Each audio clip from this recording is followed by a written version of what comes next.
On a quiet morning in a small town, a successful woman accidentally dropped her wallet just outside a little diner. Inside was not only cash but also a keepsake she treasured more than anything. The next day, two homeless children happened to walk by and discovered the wallet.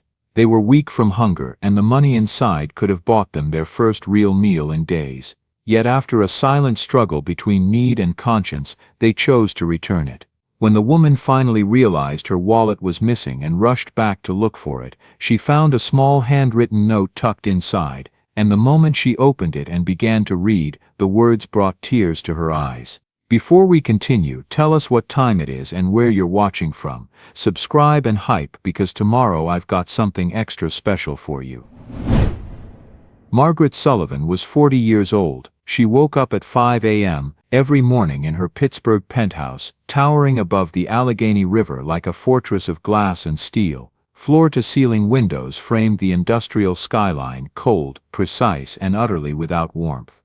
The smokestacks that bore her family name punctured the pre-dawn darkness, exhaling steam into the winter air like the breath of sleeping giants. Her mornings were military in their precision. At 5:05 she stood before her Italian espresso machine, brewing black coffee to exactly 195 degrees. By 5:15 she was on the treadmill, her gaze fixed on the river below as CNN played silently on the mounted television. At 5:45 she stepped into a shower so hot it left her skin pink and tingling. By 6 o'clock, dressed in one of 12 identical charcoal suits, she sat at her glass desk reviewing commodity reports that told her how many thousands her futures contracts had earned while she slept. To the world, Margaret was the Iron Lady of American manufacturing, the CEO who saved her grandfather's dying steel company and turned it into a modern empire worth $300 million. Forbes had featured her twice. The Wall Street Journal called her the most ruthless negotiator in the Rust Belt. Business schools taught case studies about her turnaround strategy, but to herself she was just hollow ambition wrapped in expensive suits. The penthouse reflected this emptiness perfectly.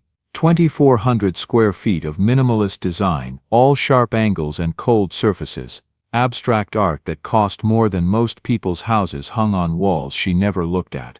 A dining table built to seat 16 stood perpetually empty except for her untouched breakfast.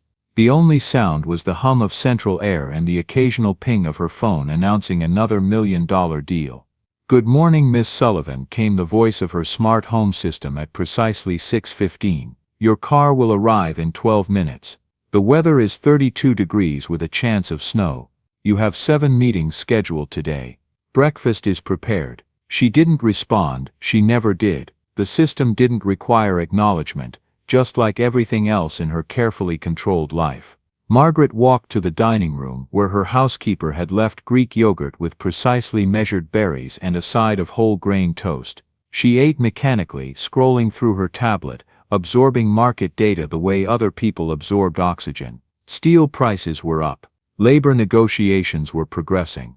The Shanghai deal was moving forward. Everything was exactly as it should be. Everything except the gnawing emptiness that had lived in her chest for so long she'd almost forgotten it was there. Her phone buzzed. Her assistant, Jennifer, with the morning's first crisis: "The union rep is threatening to walk if we don't agree to their healthcare terms." Margaret's fingers flew across the screen. "Schedule a meeting for 10 a.m., pull the actuarial data. They'll accept our counteroffer." She always knew what people would accept. It was her gift, seeing through bluster to the bottom line, understanding that everything and everyone had a price.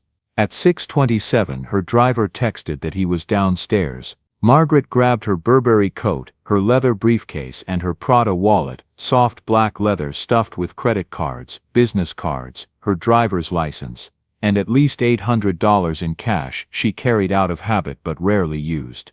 She rode the private elevator down 32 floors without encountering a single person. The doorman, a kind-faced man named Victor who'd worked in the building for 15 years, opened the door with a smile. "Good morning, Miss Sullivan. Cold one today." "Morning, Victor," she said, barely glancing at him as she climbed into the black Mercedes. The drive to Sullivan Steel's corporate headquarters took 18 minutes through streets still dark with early morning. She watched the city slide past, Homeless people huddled in doorways, early shift workers trudging toward the bus stop, a 24-hour diner with flickering neon promising best coffee in Pittsburgh. She'd lived in this city for 38 years and had never set foot in that diner. At the office, her executive team was already assembled in the war room. 6 vice presidents, who managed operations, finance, sales, logistics, human resources and legal. They stood when she entered, a sign of respect that had become habit. "Let's make this quick," Margaret said, settling into her chair at the head of the table. "Jenkins, where are we on the Detroit expansion?" For the next 90 minutes they discussed profit margins, capacity utilization and market penetration strategies. Margaret asked sharp questions and made sharper decisions. Cut the marketing budget by 15%. Delay the new equipment purchase until Q2. Fire the underperforming regional manager in Cleveland. Her team took notes frantically. Nobody questioned her. They'd learned years ago that Margaret Sullivan was always 3 steps ahead, always right, and always willing to make the hard call. But halfway through the presentation on projected earnings, something strange happened. Margaret looked out the window at the gray winter sky and felt nothing. The numbers on the screen meant nothing. The strategic advantages meant nothing. The applause from the board when she'd announce another record quarter would mean nothing. She'd spent 15 years building this empire, and in that moment she couldn't remember why. Miss Sullivan, her CFO, Richard, was looking at her with concern. "Did you want to review the cash flow projections?" She blinked, refocusing. "Email them to me. I'll review them later." The team exchanged glances. Margaret Sullivan never deferred analysis, but she was already standing, gathering her things. "I need some air," she said. "Cancel my afternoon appointments." But the union meeting Jennifer started. "Postpone it. The conference call with Shanghai is at reschedule it." The room fell silent. In 12 years Margaret had never canceled a meeting, never postponed a call, never taken an afternoon off. She walked out without another word, leaving her executive team staring after her in confused silence. Margaret walked without direction through Pittsburgh streets, her Burberry coat buttoned against the November wind. She passed her usual lunch spot, an upscale bistro where she ate the same salad every Wednesday. She passed the bank where she'd negotiated her first major loan. She passed the corner where her grandfather had once stood, watching his steel mill burn during a strike in 1978. Her feet carried her away from the polished downtown toward neighborhoods she'd never explored. The buildings grew older, the streets narrower. The smell of roasted coffee and fresh bread replaced the antiseptic scent of corporate lobbies. On Penn Avenue in the Strip District, tucked between a flower wholesaler and a shop selling Polish pottery, she found a small restaurant with steamed windows and a hand-painted sign, "Josephine's Kitchen, Comfort Food." Since 1967, something about it called to her, maybe the warmth visible through the foggy glass, maybe the laughter she could hear even from the sidewalk, maybe just the desperate need to feel something real. She pushed open the door. The inside was everything her penthouse wasn't: crowded, loud, alive. Every table was full of people talking, laughing, arguing about sports. The walls were covered with photographs spanning decades, little league teams, wedding parties, graduation portraits. The smell of cornbread and collard greens wrapped around her like a blanket. Behind the counter stood a man in his 60s, gray-haired and aproned, with forearms that spoke of decades of hard work. His face lit up when he saw her, as if she were family come home after too long away. "First time in my place?" he asked, his voice carrying the gentle rhythm of the Deep South. Margaret nodded, suddenly feeling out of place in her expensive coat and heels. "Yeah, I just wanted something normal." The man's smile widened. He extended a weathered hand across the counter. "Then you came to the right spot, sister. Name's Marcus. My mama Josephine started this place in '67 right after the riots. Said the neighborhood needed somewhere warm to gather. I've been keeping her dream alive ever since." His handshake was firm and warm. "Margaret," she said. "Well, Miss Margaret, you look like you could use some soul food. You eat meat?" "Yes." "Good, because you about to taste the best fried chicken in Pennsylvania." 10 minutes later, Margaret sat at a small corner table with a plate of food that looked nothing like her measured breakfasts. Fried chicken with crispy skin that crackled when she bit into it. Mac and cheese so creamy it almost made her cry. collard greens cooked with smoked ham hock, cornbread with honey butter. It was the best meal she'd had in years, maybe the best meal she'd ever had. Not because of the food, though it was spectacular, but because of everything around it. The couple at the next table arguing good-naturedly about whether the Steelers would make the playoffs. The construction worker at the counter flirting with a waitress who was having none of it. The teenage boy doing homework in the corner, his mother bringing him sweet tea without being asked. This was life. Real messy, beautiful life. For 20 minutes Margaret forgot about Sullivan Steel, about quarterly earnings, about the board meeting next week. She was just a woman eating good food, listening to strangers laugh, feeling the warmth of a place where people belong to each other. When she finally finished, she left $40 on the counter, triple what the meal cost. Marcus tried to give back the change, but she waved him off. "Best meal I've had in years," she said simply. "Thank you. You come back any time, Miss Margaret. You always got family here."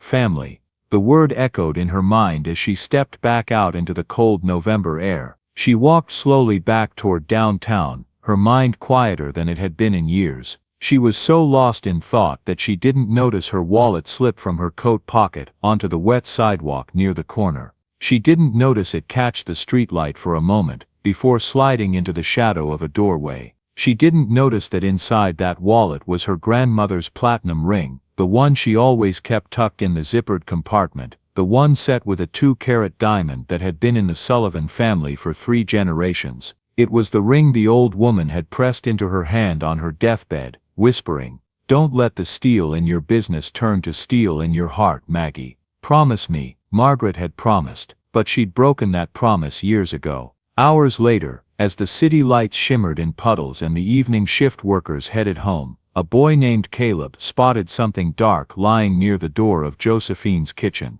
He was 9 years old, though hunger and hardship made him look younger. His jacket, donated from a church drive, was too thin for the Pennsylvania winter. His sneakers had holes that let in the cold. His hands were raw from the wind. Beside him, clutching his hand with desperate strength, was his little sister Maya. She was 6, with braids their mother had put in her hair before she died, braids that Caleb tried his best to maintain, even though he didn't really know how. Her lips were blue from cold, and she hadn't stopped shivering in hours. "Caleb, I'm hungry," she whispered. It was the 4th time she'd said it in the last hour. "I know, baby girl, I know." They'd spent their last dollar that morning on a single biscuit from a gas station.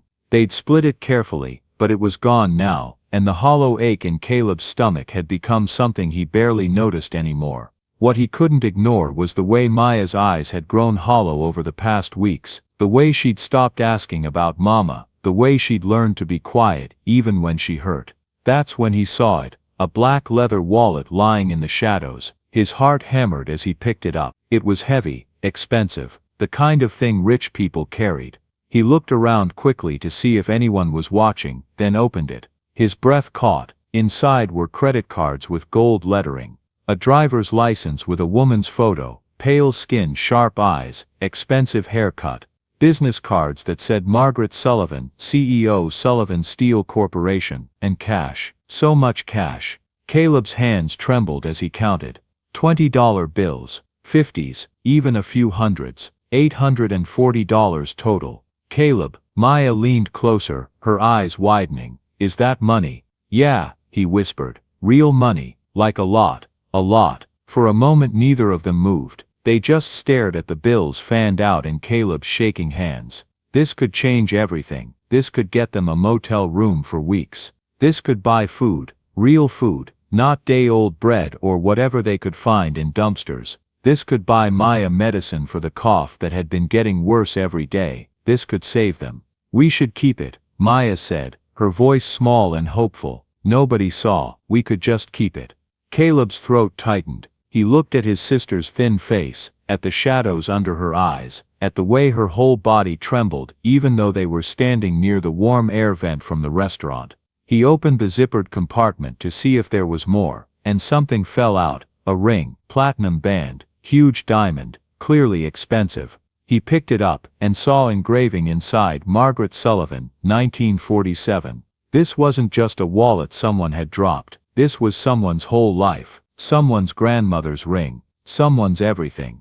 Caleb, Maya tugged his sleeve. Can we buy food now? He looked from the money to his sister and back again. His mama's voice echoed in his head. All the things she'd taught them before she got sick. Be honest, even when it's hard. Be kind, even when people aren't kind to you. Do right, even when nobody's watching. His mama had done everything right, worked 2 jobs, never cheated nobody, went to church every Sunday, and she'd still died alone in a county hospital while her children sat in a social worker's office. What good had being honest done her? But then he looked at Maya's face, at the trust in her eyes, and he knew, if he stole this money, he'd lose more than he'd gain. He'd lose the part of himself that his mama had loved most, the part that still believed people could be good. We can't keep it all, he said finally, his voice cracking. But why? Nobody knows we found it. We need it more than some rich lady, because, he stopped, searching for words Maya would understand. Because Mama taught us better. Remember, Maya's lip trembled, but Mama's gone. And I'm so hungry, Caleb. I'm so tired of being hungry. The words hit him like a punch. He looked down at the money again. $840, a fortune, a lifeline, and he was going to give it back. Except, Maya was hungry. She was sick. They hadn't eaten since that morning, and before that, they'd gone 2 days with nothing but water from a gas station bathroom. His hands shook as he made a decision that felt like tearing himself in half. He pulled out 2 $20 bills, just $40, just enough to buy them real food tonight, and maybe tomorrow, just enough to get Maya something for her cough. The rest, the ring, the credit cards, everything else, he'd return it all. He'd be honest about almost everything. Come on, he said, taking Maya's hand. Let's go inside. Marcus was wiping down tables when they pushed through the door. He looked up and smiled, that same warm smile he gave everyone, but especially the children who sometimes came in with nothing but hope. Hey there, young man. Hey there, sweetheart. What can I do for you? Caleb approached the counter slowly. His heart pounded so hard he thought Marcus might hear it. He pulled out one of the $20 bills, trying to keep his hand from shaking. Can we get some food, please? His voice came out barely above a whisper. Marcus looked at the bill, at the boy's face, at the little girl trembling beside him. His expression softened with understanding. Tell you what, for $20, I can give you both a full meal. Chicken, greens, mac and cheese, cornbread, and I'll throw in some sweet tea. How's that sound? Caleb's eyes widened. Really, really, now you two sit down and I'll bring it out. 10 minutes later they sat at a corner table with plates piled high with food. Maya ate quickly, desperately, the way starving children do. Caleb ate slowly, savoring every bite, trying to make it last, trying to memorize the taste of food that wasn't stale or thrown away. When they finished, Marcus came over with a paper bag. Made you some extra biscuits for tomorrow, he said quietly, and there's a few cookies in there too. Caleb felt tears prick his eyes. Thank you, sir. You take care of your sister, you hear? I will. As they left the restaurant, Caleb's stomach was full for the first time in days, but his heart felt heavy. He looked down at the wallet in his hands, still full of hundreds of dollars, still containing that beautiful ring. They walked to a small playground a few blocks away, now dark and empty. Under a streetlight, Caleb sat on a bench and pulled out the wallet again. What are you doing? Maya asked. Writing a letter. To who? To the lady who owns this. He found a piece of paper in his backpack, the back of a flyer someone had handed him weeks ago. He had a pencil stub he'd found in the library, and he had something he needed to say. His hand shook as he wrote, pressing hard so the letters would be clear. He folded the paper carefully, and tucked it deep inside the wallet so she couldn't miss it. Then he counted the remaining money, $800, and made sure the ring was secure in its little compartment. Are we really giving it all back? Maya asked, watching him with wide eyes. All except what we already used, Caleb confirmed. But we could keep more. We could. No. He shook his head firmly. Mama said when you make a mistake you own up to it. I made a mistake taking that money, but I'm gonna own up to it. What if the lady gets mad? What if she calls the police? Caleb swallowed hard. He'd thought about that. Then I'll tell them the truth, that I'm sorry, that I'll pay her back." They walked back to Josephine's kitchen. It was closed now, the windows dark, except for a light in the back where Marcus was probably cleaning up. Caleb couldn't interrupt. He didn't want to explain, didn't want to see disappointment in those kind eyes. Instead, he found a plastic bag in a trash can, wiped it clean, and carefully placed the wallet inside. He tucked it against the front door where Marcus would find it first thing in the morning. "Come on," he said to Maya, taking her hand. "Let's go." They walked into the night, Caleb's stomach full but his heart heavy with guilt and fear. He'd done the right thing, mostly, he'd been honest, mostly, but that mostly felt like a stone in his chest. Behind them, in a plastic bag against a restaurant door, a wallet waited with a note that would change 3 lives forever. When Margaret woke the next morning in her empty penthouse, the world was exactly the same cold sunrise, the same tasteless breakfast, the same soul-crushing routine, except, at 6:47 a.m., while reviewing her calendar, she reached for her phone from her coat pocket and realized something was wrong. She patted the other pocket, nothing. She checked her purse, her wallet was gone. For a moment, she just stared at her coat, confused. Then panic hit her like a freight train, not because of the credit cards, those could be cancelled, not even because of the cash, she had plenty of money, but her grandmother's ring had been in that wallet, the last physical connection to the woman who'd raised her, who'd loved her, who'd believed in her, was gone. Margaret's hands shook as she pulled out her phone and dialed her assistant. "Jennifer, clear my morning, I need to retrace my steps from yesterday. But the union meeting is at. Cancel it. I lost something important. Your phone, my wallet, with my grandmother's ring in it." Her voice cracked. "I need to find it." She drove herself this time, following the route she'd walked the day before, past the bistro, past the bank, down Penn Avenue toward the Strip District. Her chest tightened with every block. The ring was irreplaceable. The one thing she had left of the woman who truly loved her, the one reminder that she'd once been someone's precious granddaughter before she became the Iron Lady of Steel. When she pushed through the door of Josephine's kitchen, Marcus was already there, kneading dough for the day's biscuits. He looked up and smiled. "Miss Margaret, didn't expect to see you back so soon."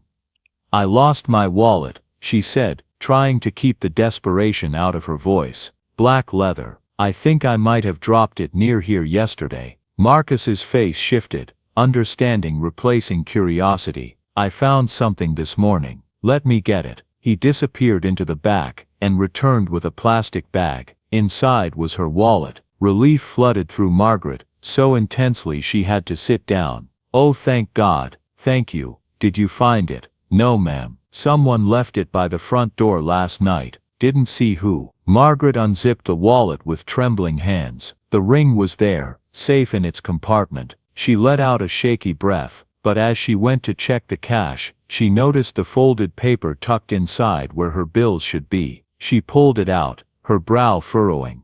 The handwriting was careful but unsteady, the writing of someone young, someone trying very hard to make each letter perfect. "Dear Miss Margaret Sullivan, my name is Caleb. I found your wallet on the street near Josephine's kitchen. I am returning it to you with everything inside, but I need to tell you the truth. I took $40 from your wallet. I used it to buy food for me and my sister Maya because we were very hungry. We haven't eaten in 2 days, and Maya is sick with a bad cough. I know stealing is wrong. My mama taught us never to take what isn't ours, but I was scared. Maya might get sicker, and I didn't know what else to do. I'm so sorry. I'm leaving the rest of your money and your beautiful ring. I promise when I grow up and get a job, I will pay you back every penny. I will find you and give you $40. I'm really sorry. Caleb. P.S. Your ring is very pretty. It looks like someone loved you very much to give you something like that."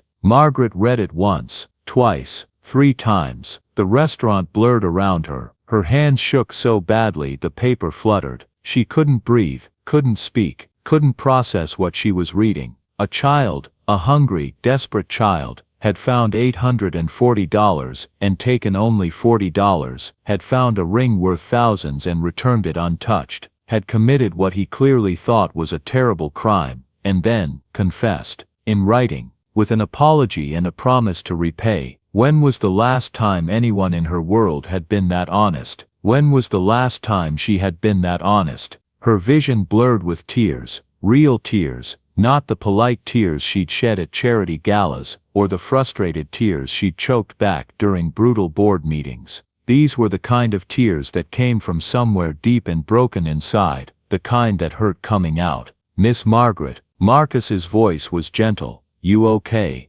She couldn't answer. She just sat there at the counter, this woman who never cried, who never showed weakness, and she wept. A child who had nothing, who was starving, who was desperate, whose sister was sick, had still chosen honesty, had taken only what he desperately needed, and returned the rest, had confessed his crime even though he could have kept silent, and she never would have known. Meanwhile, she, Margaret Sullivan, with her $300 million empire, her penthouse, her expensive suits, what had she ever risked for honesty? When had she last done something that cost her something? When had she last made a choice that wasn't calculated for maximum profit? She looked at the note again, at the words written in a child's careful hand. "I know stealing is wrong. My mama taught us never to take what isn't ours, but I was scared. Maya might get sicker, and I didn't know what else to do." This boy, this child, had been forced to choose between his morals and his sister's survival, and even in taking the money, he'd chosen honesty over silence, confession over concealment. She touched the postscript with shaking fingers. "P.S. Your ring is very pretty. It looks like someone loved you very much to give you something like that." Yes, she thought. My grandmother loved me very much. She loved me and believed I could be good, and I've spent 15 years proving her wrong. Marcus said nothing. He just slid a cup of coffee across the counter and let her be, understanding somehow that this was more than finding a lost wallet, more than relief over a recovered ring. This was a breaking open. Finally Margaret looked up, her carefully applied makeup ruined, her composure shattered. "Marcus," she said, her voice hoarse, "tell me about this boy. I don't know much. He comes in sometimes with his little sister. They're street kids, you can tell by looking at them. Always polite though." "How old?" "Boys maybe 9, girls younger, 6 or 7. Margaret's chest tightened. "He said his sister is sick. She's been coughing lately. Sounds bad. Where do they sleep?" Marcus shook his head slowly. "I don't know for sure. Somewhere rough I'd guess. Maybe down by the river, or in one of the abandoned buildings on the south side. 2 children. Alone. In November, with winter coming." Margaret looked down at the note again, at the words that had already carved themselves into her heart. "I promise when I grow up and get a job I will pay you back every penny." "No," she whispered. "I'm the one who owes you." She looked at Marcus. "If they come back when they come back, will you call me immediately? Please." She handed him her card, the one with her direct line. Marcus took it, studied it, then looked at her with new understanding. "You're that Sullivan, the steel company." She nodded. "And you want me to call you about 2 homeless kids?" "Yes." Her voice was fierce now, certain. "I need to find them." "Why?" Margaret held up the note. "Because this child showed me something I'd forgotten. He showed me what real integrity looks like. What real courage means. He had every reason to keep that money, every justification. His sister is sick, they're starving. But he took only what he desperately needed and returned the rest. And then he confessed, even though he didn't have to." She folded the note carefully, as if it were more precious than any contract she'd ever signed. "I've spent 15 years making calculated decisions, Marcus. Maximizing profit, minimizing risk, building empires. And in all that time I never once did anything as brave or as good as what this 9-year-old boy did last night." Her voice broke. "He needs help. His sister needs help. And I need—" She stopped, searching for words. "I need to be someone who helps. I need to be someone who would make my grandmother proud again." Marcus smiled slowly.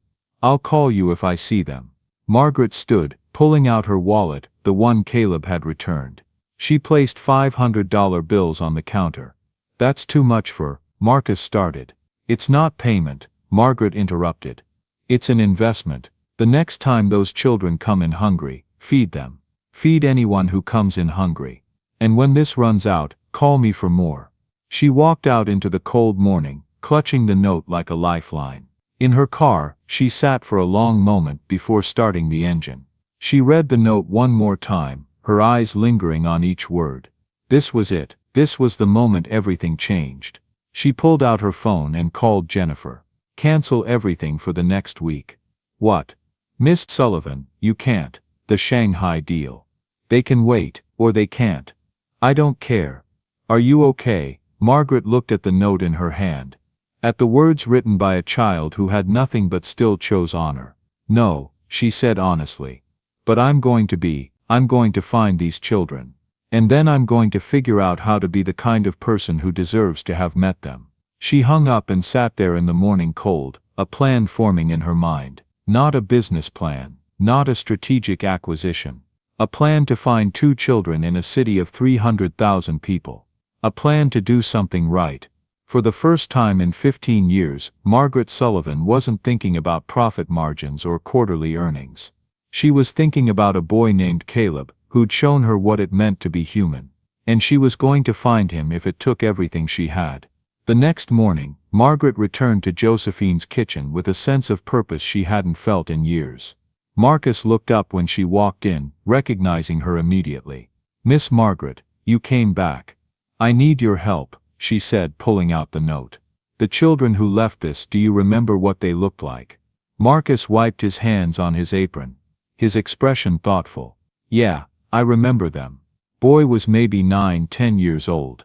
Dark-skinned, skinny as a rail. The little girl was younger, 6 or 7. Had braids. They both looked like they hadn't had a decent meal in weeks. Do you have security cameras? Just one over the register. Pretty old system, but it works. Can I see the footage from 2 nights ago? Marcus led her to the small office in the back, cluttered with receipts and supply orders. He pulled up the grainy security footage on an ancient monitor. Margaret watched as the timestamp showed 7:43 p.m. The door opened, and 2 small figures entered. The camera angle wasn't perfect, but she could see them clearly enough, a thin boy holding the hand of an even thinner girl. The boy approached the counter with careful dignity, pulling out crumpled money.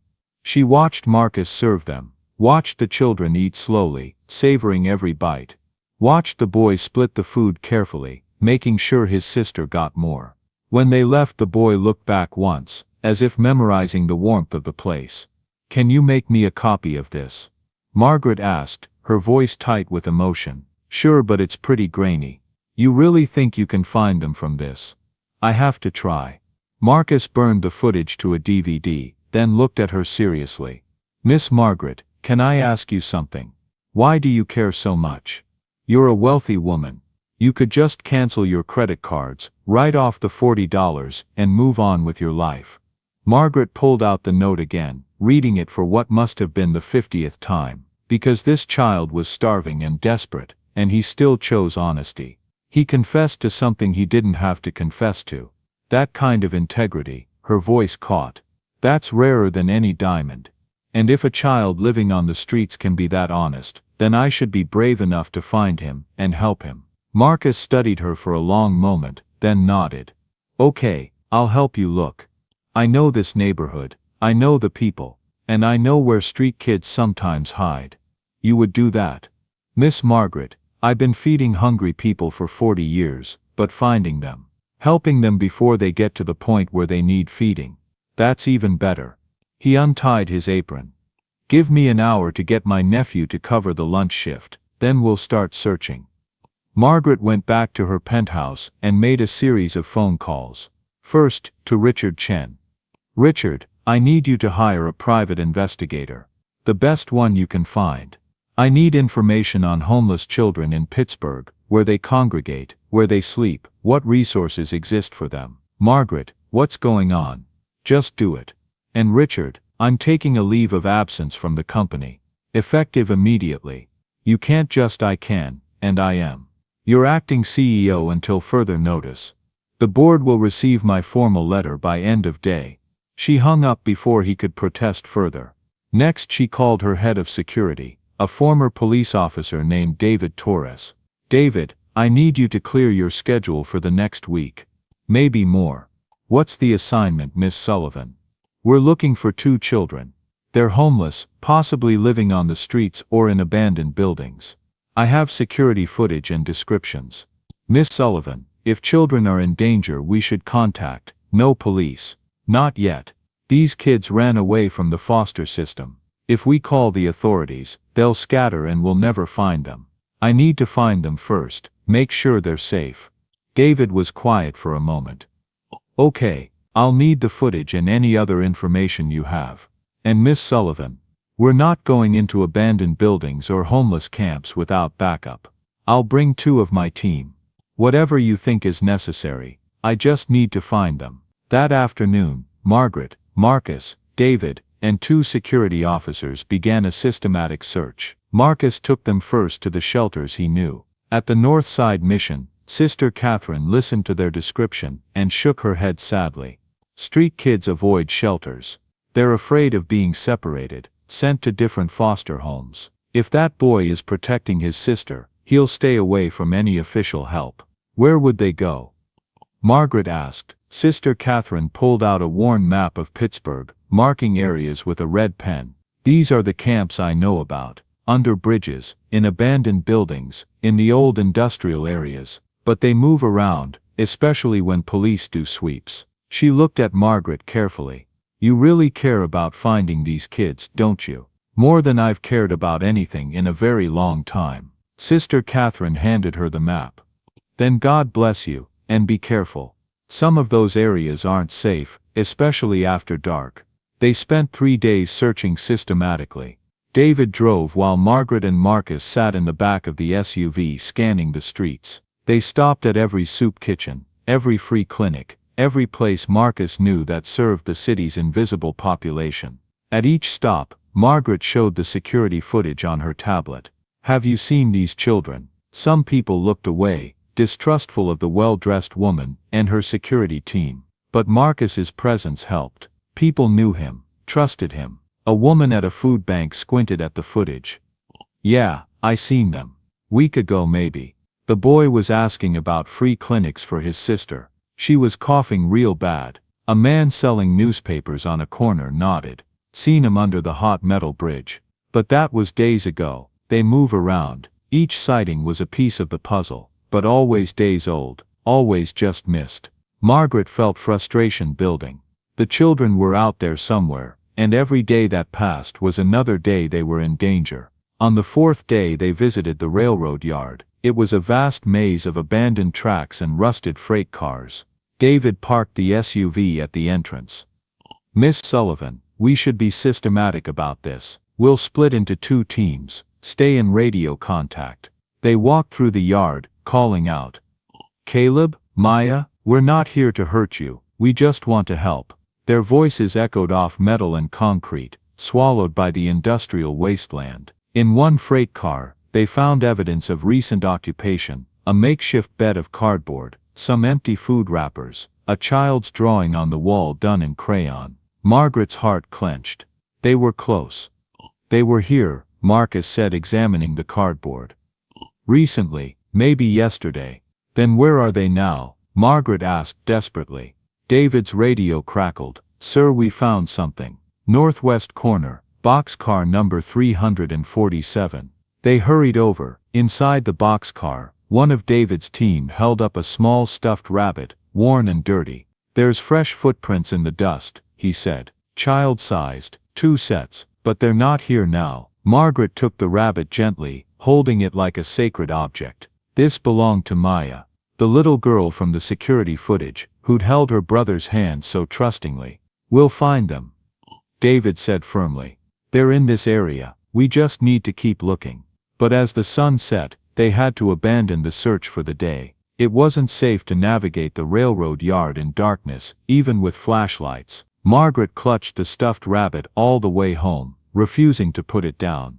That evening, the private investigator Richard had hired called with information. Miss Sullivan, I found records. The children are Caleb and Maya Hayes, ages 9 and 6. Mother was Denise Hayes, died 8 months ago. Father is Terrence Hayes, currently out on parole. The children were placed in foster care, briefly, but the boy ran away with his sister about 7 months ago. Margaret's mind raced. 7 months on the streets, through summer heat, and now winter cold. Where would they go in bad weather, she asked. Abandoned buildings with some shelter, under bridges, the old steel mills. Miss Sullivan, if bad weather hits, a real storm, kids like this don't always survive. Margaret looked out her window at the darkening sky. The weather forecast had been warning about a major storm system moving in from Canada. Heavy snow, dangerous cold. How much time do we have? Storm's supposed to hit tomorrow night. Margaret called David immediately. We need to search tomorrow, all day, before the storm hits. Miss Sullivan, if it's that dangerous, maybe we should contact social services. No, if we call officials, the boy will run. He's been evading the system for 7 months. He won't trust uniforms or badges. Her voice was fierce. We find them first. We make sure they're safe. Then we figure out the rest. Understood. I'll have the team ready at dawn. The next morning, the sky was already heavy with the promise of snow. The meteorologists were calling it a historic storm. 2 feet of snow, wind chills below zero, dangerous conditions. Margaret, Marcus, David and the security team met at first light. We focus on the railroad yard, David said, spreading a map on the hood of the SUV. That's where we found the most recent evidence. We'll search every boxcar, every building, every potential shelter. They worked systematically, but the search was hampered by the vastness of the area. Hundreds of freight cars, dozens of buildings, endless places for 2 frightened children to hide. By noon the first snowflakes began to fall. We need to widen the search, Marcus said. They might have moved to somewhere with more shelter from the wind. They expanded to the abandoned steel mills nearby. Margaret trudged through increasingly deep snow, her expensive boots soaked through, calling out until her voice was hoarse. Caleb, Maya, please, we're not going to hurt you, we just want to help. Nothing. By 3 in the afternoon, the storm was intensifying. David approached Margaret with concern. Miss Sullivan, we need to consider calling this off. It's getting dangerous. No, her voice was steel. Those children are out here somewhere. If we stop looking, they could die. If we don't stop, we could be putting our own team at risk. Marcus intervened. Let's make one more sweep. The old switching station, there's a maintenance building there that's got walls and a roof. If they were smart, they'd head there. Show us, Margaret said immediately. They drove as close as they could, then walked the rest of the way through snow that was now shin deep. The wind was brutal, cutting through coats like they were paper. The switching station loomed ahead, a dark hulk against the white storm. The maintenance building was half collapsed, but part of it still stood. David went in first, flashlight sweeping the darkness. Clear, he called back. Margaret felt her heart sink. They'd been so sure. Wait, one of David's team said. There's another building, smaller, behind this one. They pushed through the snow to a small structure that had once been an office. The door hung crooked on broken hinges. David entered, his flashlight beam cutting through the darkness, and then he stopped. Miss Sullivan, he said quietly. I found them. Margaret's heart leapt. She rushed inside, and there, huddled in the far corner beneath a pile of cardboard and a thin blanket, were 2 small shapes pressed together for warmth. Oh God, Margaret whispered. The boy, Caleb, it had to be Caleb, had positioned himself around his sister, his body shielding her from the draft. Even unconscious, his arms were wrapped protectively around the smaller child.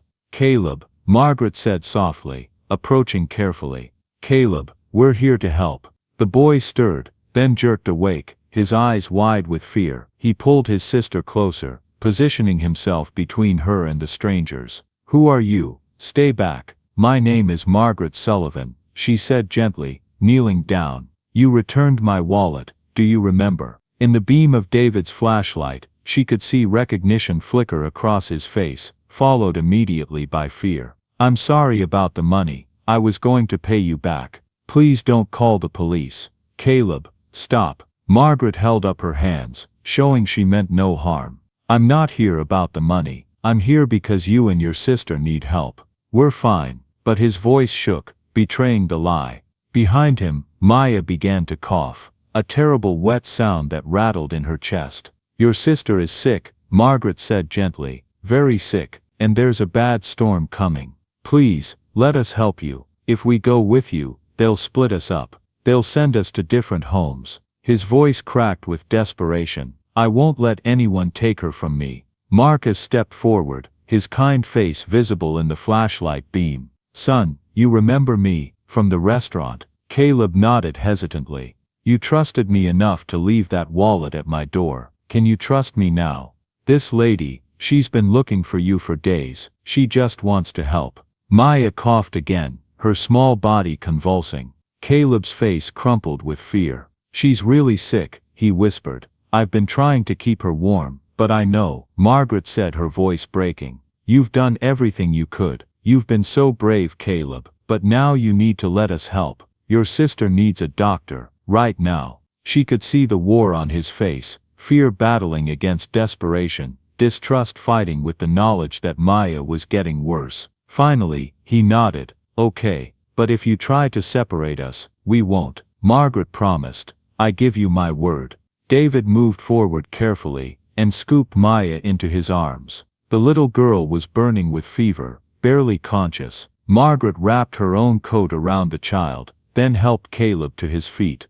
The boy's legs nearly gave out. He was weak from hunger and exposure. Marcus caught him. I got you, son, Marcus said gently. You're safe now. They made their way back to the SUV through the blizzard. Margaret climbed in back with Caleb, while David held Maya in the front passenger seat. One of the security team drove, navigating carefully through the increasingly treacherous roads. Margaret pulled out her phone and called Dr. Vasquez. Elena, I found them.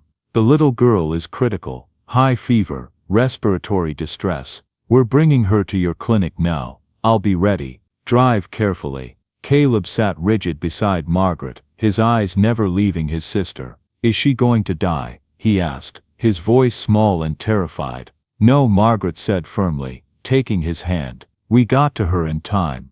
The doctors are going to help her, but Caleb, you saved her. You kept her alive all these months. You did everything right. I took your money, he whispered. I'm a thief. No. Margaret turned him to face her. You're a brother who would do anything to keep his sister alive. That's not stealing. That's love. A tear slid down his cheek. I was so scared. Every day I was so scared. I know, but you don't have to be scared anymore. I've got you now, both of you. At the clinic, Dr. Vasquez and her team were ready.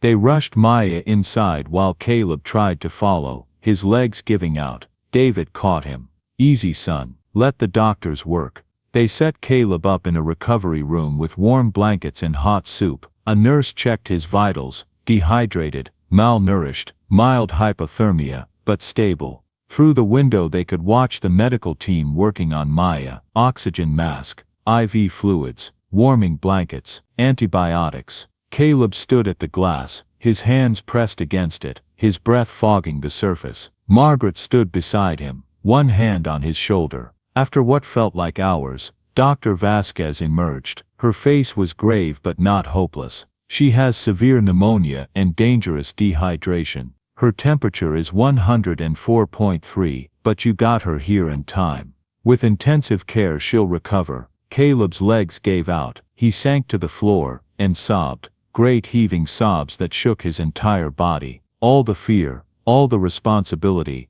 all the terror of the past 7 months came pouring out. Margaret knelt beside him and pulled him close, holding him while he cried. Marcus, standing nearby with tears in his own eyes, said quietly, "That boy carried the weight of the world. Thank God he can finally put it down." David approached Margaret. "Miss Sullivan, we need to contact social services. It's the law." "I know," Margaret said, "but give me 24 hours, one day to figure out how to keep them together. That's all I ask." David looked at Caleb, still sobbing in Margaret's arms, and nodded. 24 hours. Then I have to make the call. That night, while Maya slept peacefully under medical care, and Caleb dozed in a chair beside her bed, Margaret sat in the hallway with Marcus. "Thank you," she said, "for helping me search, for knowing where to look. I couldn't have found them without you." "You would have kept looking till you did," Marcus said with certainty. That's who you are. I don't know who I am anymore, Margaret admitted. A week ago I was a CEO who cared about nothing but profit margins. Now she gestured toward the room where the children slept. Now I'm someone who spent days searching through blizzards for 2 kids I've never met.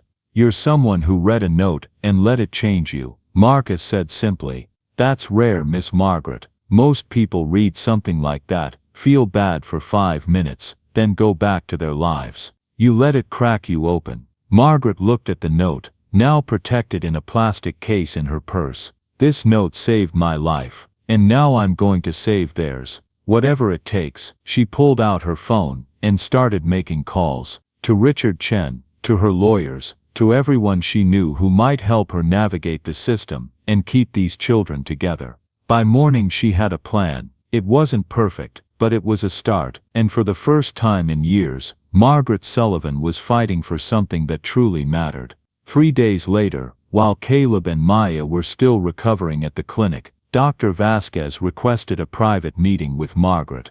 They sat in her small office, cups of untouched coffee between them. Margaret, I can't delay this any longer. I'm legally required to report cases involving homeless minors to Child Protective Services. Dr. Vasquez's face was sympathetic but firm. I've given you 3 days because I see how much you care, but the law is clear. Margaret's hands tightened around her coffee cup. If you call social services, they'll separate them. Maybe, maybe not, but there's something else you need to know. She slid a folder across the desk. I did some research into the children's background. Their mother was Denise Hayes, died 8 months ago of pneumonia. Their father is listed as Terrence Hayes. Margaret opened the folder, her heart sinking as she read. Terrence Hayes, age 34, arrested 18 months ago for breaking and entering a CVS pharmacy. Sentenced to 14 months at Allegheny County Jail, released 7 weeks ago. He has a criminal record, Margaret said quietly. Look at the arrest report, Dr. Vasquez urged. Margaret read the details. Police responded to a silent alarm at 2:17 a.m. Found Terrence Hayes attempting to fill a prescription for antibiotics. When arrested, he'd been crying, begging officers to let him take the medicine to his dying wife. The judge's notes, defendant showed genuine remorse and desperation. Wife Denise Hayes died during defendant's incarceration. 2 minor children placed in foster care. Defendant has been searching for children since release. Prison behavior exemplary. He was trying to save his wife, Margaret whispered.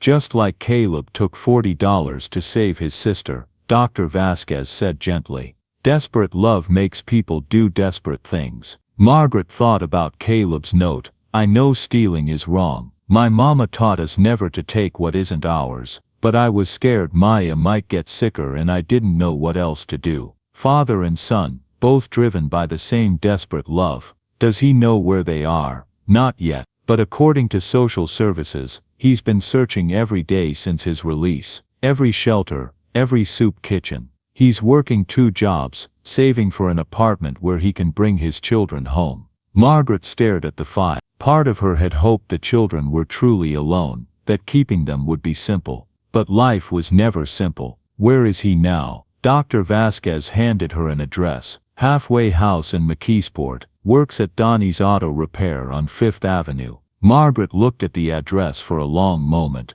I need to meet him before anyone calls social services. The children need to be prepared. Can you give me 48 hours? 48 hours, the doctor agreed. The next morning, Margaret didn't go alone to McKeesport. David Torres drove her in the SUV, both for safety and because she valued his judgment.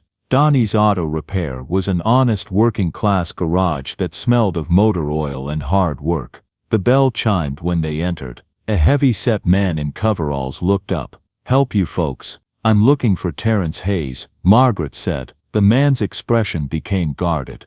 Terry's a good worker, whatever you heard about his record. I'm not here about his record, Margaret interrupted gently. I'm here about his children. The man's eyes widened. Terry, he shouted. Someone hear about your kids. There was a loud clang, a tool hitting concrete. Then Terrence Hayes emerged from under a car, wiping his hands frantically. He was tall but gaunt, his face lined with sleepless nights. His work uniform was clean but worn. When he saw Margaret, his face drained of color. "You found them." His voice cracked. "Please God, tell me you found them. Tell me they're alive.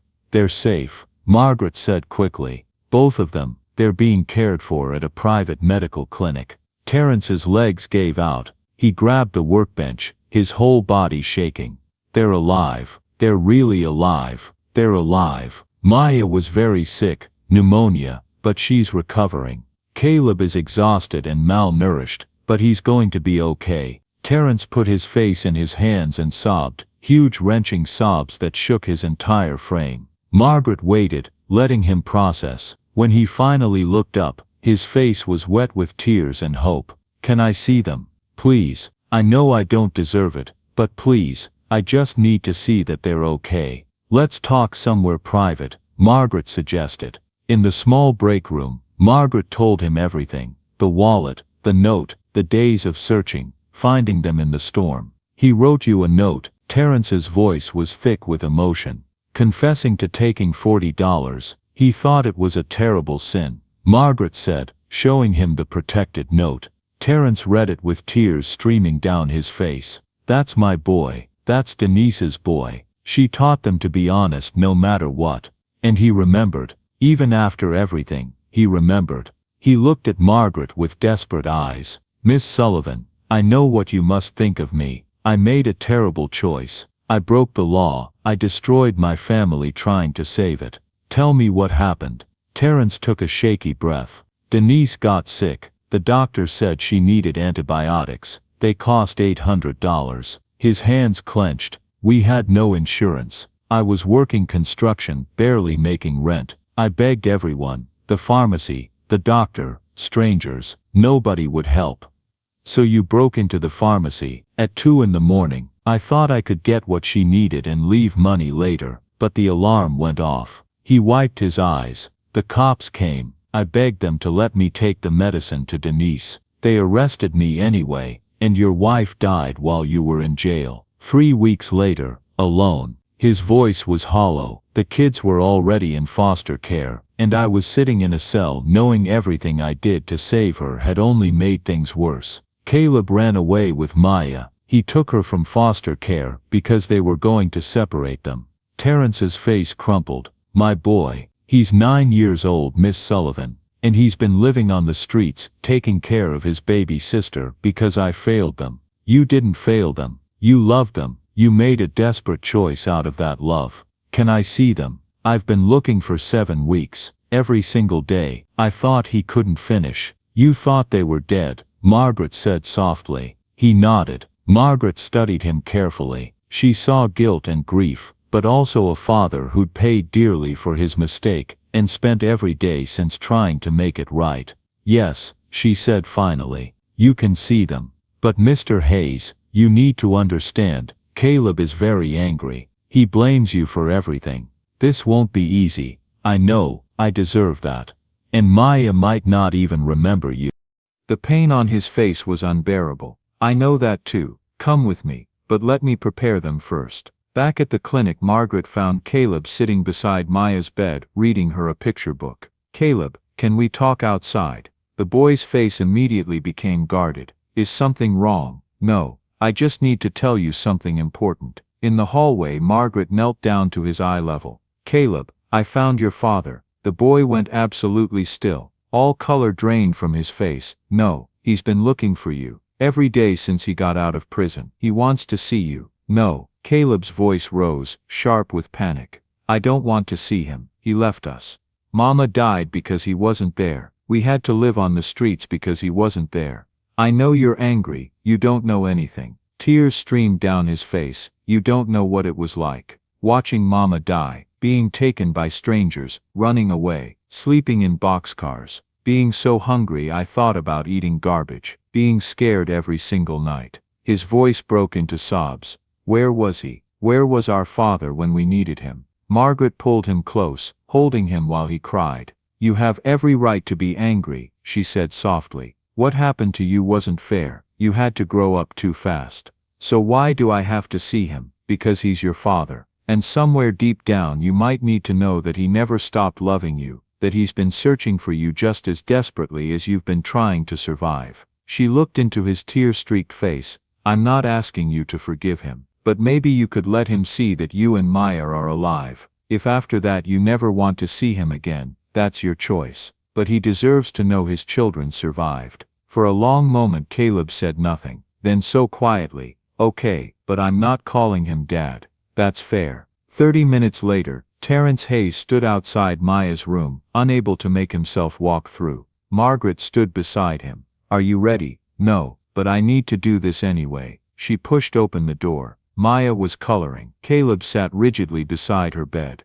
Maya, Caleb, Margaret said gently, there's someone here to see you. Terrence appeared in the doorway. For a moment nobody moved. Terrence stood frozen, staring at his children, thinner than he remembered, older than they should be, but alive. Maya looked up, confused. Who's that? The question hit Terrence like a blow. His daughter didn't recognize him. Caleb's jaw tightened. His voice was flat, hard. That's our father. Maya's eyes went wide. Our daddy, the one from Mama's picture. Yeah. Terrence took a hesitant step forward. Maya, baby girl, you've gotten so big. His voice broke. Maya studied him carefully. You have the same eyes as Caleb. Terrence laughed through tears. Yeah, I do. He wanted to rush forward but forced himself to stay still, to let them come to him if they chose. Maya looked at Caleb. Is he going to stay this time? Caleb's face was stone. I don't know. Why don't you ask him? Terrence knelt down. Tears streamed openly down his face.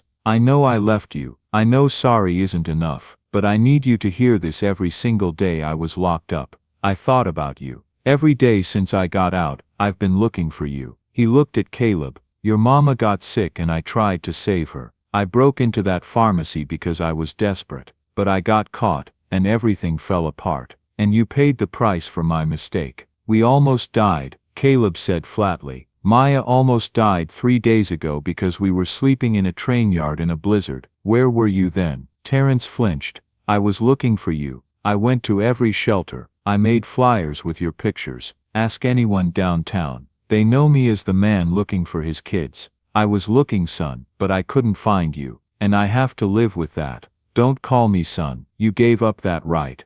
Caleb, Margaret started, but Terrence held up his hand. No, he's right. I haven't been a father. He has. Taking care of Maya, keeping her alive, making impossible choices. He looked at Caleb with awe and guilt. You're stronger than I ever was. Braver. Better. I'm not better. I'm a thief. Caleb pulled out the note. I stole money from Miss Margaret. $40. So don't tell me I'm better than you. Terrence read the note with shaking hands. When he looked up there was pride shining through his grief. This is the most honest, most courageous thing I've ever read. You took what you desperately needed, and then you confessed. You owned your mistake. That's not being a thief. That's being a man. That's being the man your mama raised you to be. Stop calling me that. Caleb shouted, but his voice cracked. Caleb, Margaret's voice was gentle. Your father came here because he loves you. You don't have to forgive him right now, but maybe you could listen. Caleb's face was a storm of emotions. Finally, why should we believe you won't leave again? Because I have nothing left except you two. You and Maya are the only things that matter to me. I would rather die than lose you again. His voice was steady now. I'm working 2 jobs. I'm saving for an apartment. I go to therapy to deal with the guilt. I'm doing everything I can to be the father you deserve. We don't need you anymore. Miss Margaret takes care of us. I know, and thank God for that. But Caleb, she shouldn't have to be your parent. I should be. Maya suddenly spoke. Daddy, did you really look for us every day? Terrence turned to her. Every single day, baby girl. I have maps with everywhere I searched. I have flyers with your pictures. Ask anyone at the shelters. They all know me. Miss Margaret looked for us too. She found us in the train building. Then Miss Margaret and I have something in common. Terrence said softly. We both love you enough to never stop looking. Maya considered this. Then she walked over to him. You can't leave again. Caleb was scared all the time. I was scared too. So if you're going to be our daddy again, you have to promise. Terrence gathered her into his arms, holding her as if she were glass. I promise on your mama's grave, I will never leave you again. Never. Maya wrapped her arms around his neck. Okay, then you can stay. Over Maya's shoulder Terence looked at Caleb. The boy stood rigid, arms crossed, but tears streamed down his face. Caleb, I'm not asking you to forgive me today, or tomorrow, but I'm asking for one chance to prove I can be your father. Just one chance. For a long moment Caleb said nothing. Then if you mess this up, if you leave us again, I'll never forgive you, ever. I won't, I swear. And Maya comes first, always. Promise me. Terence understood what the boy was really saying. I've been her shield. I need to know you'll do the same. I promise. Maya first, and you second. Both of you before anything else in this world. Caleb nodded slowly. Okay, you get one chance. Later that evening after Terence had left, Margaret sat with Caleb in the quiet of Maya's room. That was hard, Margaret said softly. I hate him, Caleb said, but his voice lacked conviction. No you don't. You're angry, you're hurt, but you don't hate him. He left us, he made a terrible mistake trying to save your mother, and you made what you thought was a mistake trying to save your sister. Are you so different? Caleb looked at her sharply. That's not the same, isn't it? You both did something desperate out of love. You both felt guilty, you both tried to make it right. She squeezed his hand. I'm not saying you have to forgive him, but maybe you could try to understand him. What if he leaves again? The fear in his voice was raw. Then you'll still have me. I promised I wouldn't let anyone separate you and Maya. Your father being here doesn't change that. What if you have to choose? Margaret pulled him close. Then we'll figure it out together. Because the best thing for you and Maya isn't choosing between us. It's having both of us. Two people who love you. He doesn't even know us anymore. Then he'll get to know who you've become. And he's going to be so proud. Caleb leaned against her shoulder. I'm scared. I know, honey. What if I let myself love him again and he breaks my heart? Then your heart will heal. Hearts break and they hurt. And they heal. And then they learn to love again. It's terrifying. But it's also the bravest thing you can do. Did your heart ever break? Margaret thought about her grandmother's death. About the 15 years of walls she'd built. Yes, and I spent a long time refusing to let it heal. But then I found a note written by the bravest boy I'd ever heard of. And that note cracked my walls open. She showed him the note again. You saved me, Caleb. You reminded me that courage isn't about never being afraid. It's about doing right even when you're terrified. Miss Margaret, yes, thank you for finding us. She hugged him tighter. Thank you for letting me. Over the next 3 weeks a delicate dance began. Dr. Vasquez contacted Child Protective Services. The social worker assigned to their case was Patricia Morrison, a veteran with tired eyes and a pragmatic heart. She interviewed everyone. Terence at his halfway house, Margaret at her new home in Shadyside, and most importantly the children. Caleb, Patricia said gently, if you could have anything in the world, what would you want? For Maya to be safe, forever. And what about you? I don't matter, just Maya. You matter very much. What do you want for yourself? He thought for a long moment. I want to go to school. Real school. I want Maya to have her own bed. I want to stop being scared all the time. Where do you want to live? With Miss Margaret. She promised she wouldn't let anyone separate us. What about your father? His face became guarded. He can visit. But I don't trust him yet. What would he need to do to earn your trust? Stay. Just stay. Show up every day. Prove he won't leave again. You've been very brave, Patricia said. But you don't have to be the adult anymore. We're going to make sure real adults take care of you. 2 weeks later they stood in family court before Judge Patricia Moreno. Margaret sat on one side, David Torres beside her. Terence sat on the other wearing his only suit. Between them sat Caleb and Maya. Judge Moreno reviewed the file in silence. Finally she looked up. This is one of the most unusual cases I've encountered in 20 years, she said. We have a father who made a terrible mistake out of desperate love. 2 children who survived 7 months on the streets, and a woman who searched through a blizzard for strangers. She removed her glasses. Mr. Hayes, I've reviewed your record extensively. You made one very poor decision under extreme duress, but your behavior since release has been exemplary. Terence's hand shook. Yes, Your Honor. However, these children have been severely traumatized. They need stability and time to heal. She turned to Margaret. Miss Sullivan, you have no legal relationship to these children. Yet you've provided them with genuine care. Miss Morrison's report indicates they feel safe with you. They are safe with me, Your Honor, and they always will be. Judge Moreno nodded. Here is my decision. Mr. Hayes, you retain full parental rights. However, for 6 months the children will remain in Miss Sullivan's temporary guardianship. You will have supervised visitation 3 times weekly, Mondays, Wednesdays and Fridays. She looked stern. After 3 months we'll transition to unsupervised visits if appropriate. At 6 months we review for permanent custody. Her voice became harder. This requires cooperation and putting the children first. Any fighting, any failure to cooperate, and I will make different arrangements. Can you both do that? Yes, Your Honor, they said together. Good. Don't waste this chance. She banged her gavel. Court adjourned. In the hallway Terence approached Margaret hesitantly. Thank you, for everything, for not shutting me out.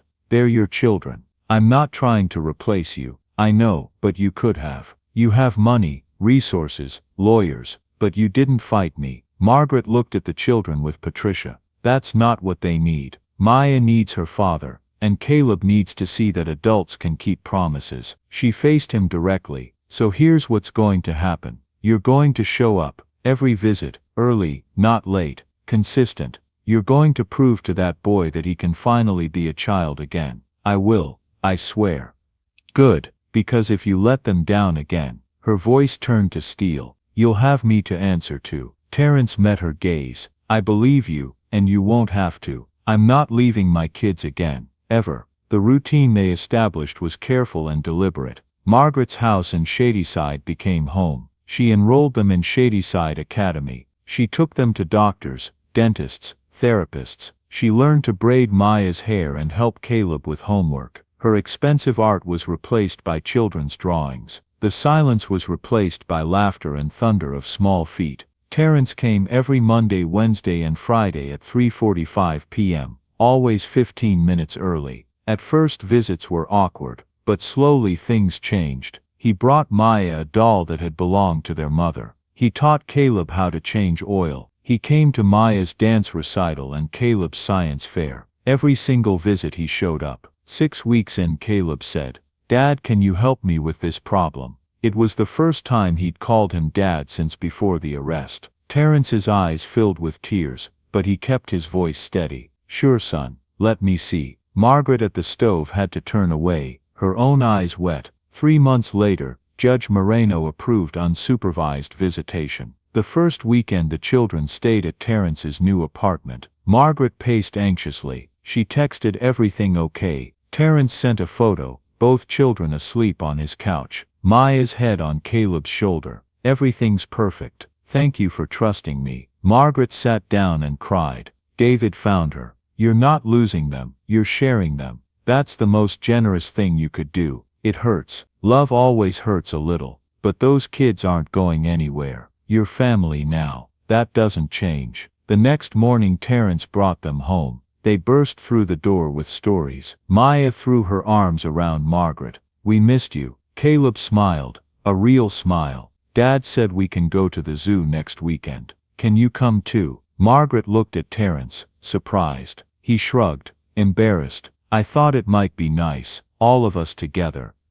"I'd like that," Margaret said, her heart full. "A family trip," Terence said. Family. The word hung in the air and nobody corrected him. Spring came to Pittsburgh with gentle rain. In Margaret's backyard, now equipped with a swing set and a crooked treehouse, a small party celebrated the 1-year anniversary. Marcus brought food from Josephine's kitchen. Sister Catherine brought books. Dr. Vasquez brought cake. Jerome the veteran, now 6 months sober, brought a carved bird for Maya. Even Richard Chen came. "The board still asks about you. This is my work now," Margaret said, watching the children play. She'd stepped down from Sullivan Steel to run the Denise Hayes Foundation for Homeless Youth. The converted steel mill now housed 50 people. "You gave up a fortune. I found my purpose." She held up Caleb's note. "This changed everything. I make more difference now than I ever did running a company." Caleb ran over. "Can Maya and I sleep in the treehouse tonight?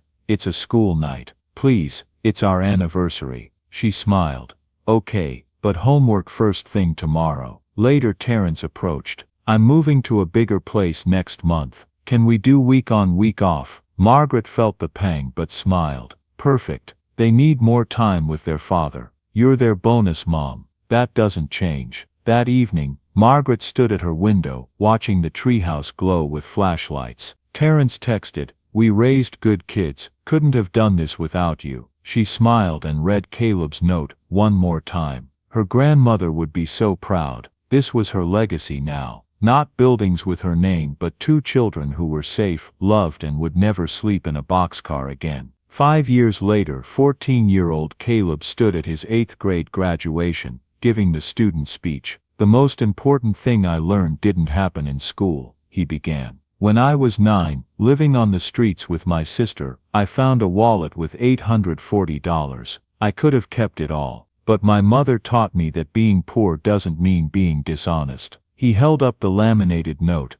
"I took only $40 to feed my sister, and then I confessed. I thought I'd be arrested, but the woman who owned that wallet, Miss Margaret Sullivan, came searching for me through a blizzard and saved our lives." His voice grew stronger. "But more than that, she taught me that one honest act can change everything." My note changed her life, and her response changed mine. We learned that family isn't about blood, it's about who shows up, who stays, who loves you even when you're hard to love. He looked at Terence. "My dad made a mistake 5 years ago, but he's proven that people can change. What defines you isn't the mistake, it's what you do after." He addressed his classmates. "Tell the truth, even when it's hard, even when it costs you something, because honesty has power." One note written by a scared kid changed multiple lives. Never underestimate what one honest mom. The audience rose in a standing ovation. After the ceremony, Caleb handed Margaret an envelope.